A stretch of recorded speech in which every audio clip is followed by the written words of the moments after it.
Welcome once again to my YouTube channel, Pearson and Excel International Maths by Mr. Kamoto. And we're still continuing to look at Chapter 5 of Pure Mathematics, Book 3. In this YouTube channel, I explain all in Pure Mathematics International Advanced Level and also International General Certificate of Secondary Education, IGCSE. So follow me, subscribe, and let us work together. I want to introduce something that is on page 110 and book 3, Logarithms and Nonlinear Data. One thing that we are going to understand is that logarithm can also be used to manage and explore nonlinear trends in data. For example, if we have a case like y is equals to ax raised to power n, and this one is now not exponential because you can already see that x is not in the index position. If you introduce now the log on both sides, this one will give you the logarithm or the log of y is equals to the log of ax raised to power n. But of course, the law of logarithm number 1 states that the log into base, that the log of a b is the log of a plus the log of b. And we are doing this because there are two numbers being multiplied out together here. And that means what? That the log of y is going to be the log of a plus the log of x raised to power n. And again, we know the law of logarithm that if we have log of a number which is raised by an index, that index, or rather that power, becomes a coefficient. So we're going to have the logarithm of y is equals to n log of x plus log of a.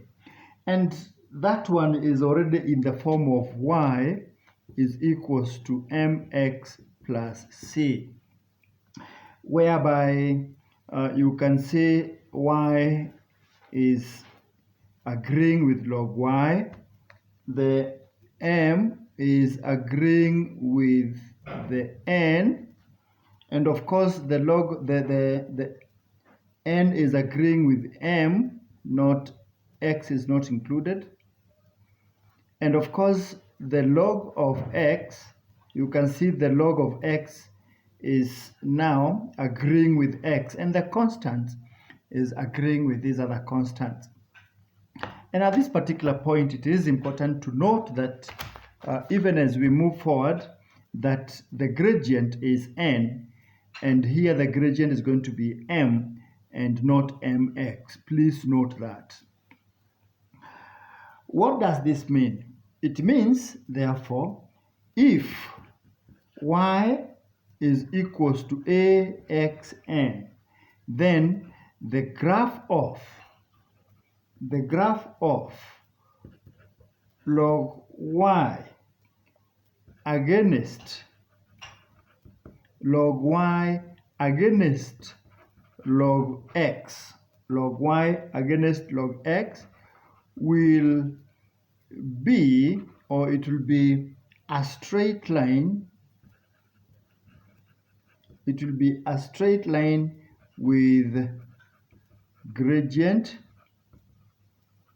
n, this n. You can see they are agreeing with the position of m, with the gradient n and the y-intercept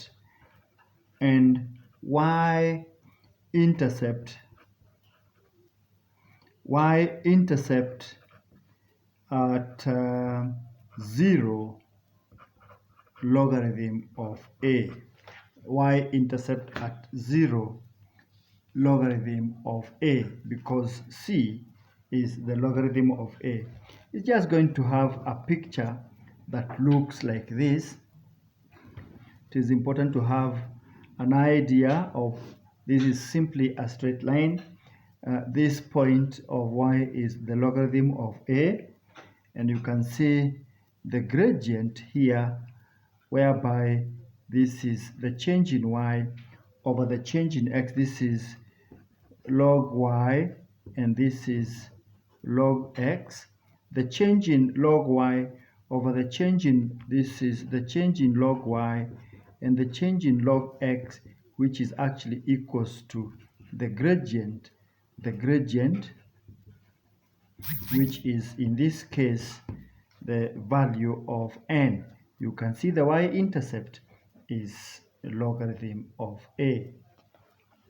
Having said that, we're going to look at example 7, but in a different video because it's proving to be a relatively long example. So allow us to just reach there. As far as this video is concerned, we have introduced case 1. This is just case 1. This is case 1. We are going to have now the exponential function, which is going to be tackled or understood in case 2. So for now, this is just the way it is, but it was not exponential. When it gets to exponential function, then we are going to understand what is it all about in case 2. Again, subscribe in my YouTube channel, Pearson and Excel International Maths by Mr. Kamotho, and share the videos widely. All right?